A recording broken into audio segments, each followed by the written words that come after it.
আসসালামু আলাইকুম প্রিয় বন্ধুরা। এটা হচ্ছে বক্সর টু বাংলা বাজারের নতুন রাস্তা। এই রাস্তাটা দীর্ঘদিন স্বাধীনতার পর থেকে এই রাস্তা কখনো আর ভালো হয় নাই।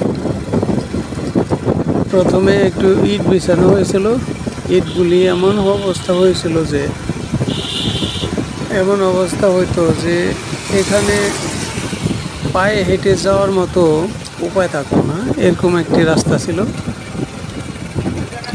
তো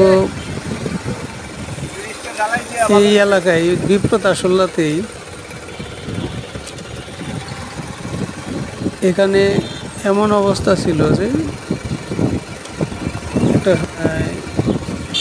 রোগী অসুস্থ মানুষ যাতায়াতে খুবই সমস্যা হতো। এখন আলহামদুলিল্লাহ একটা সুন্দর রাস্তা হইতেছে। ধন্যবাদ কর্তৃপক্ষকে যারা এই রাস্তাটা করতেছে। সবাই ভালো থাকবেন, সুস্থ থাকবেন। সবাইকে ধন্যবাদ জানিয়ে আসসালামু আলাইকুম।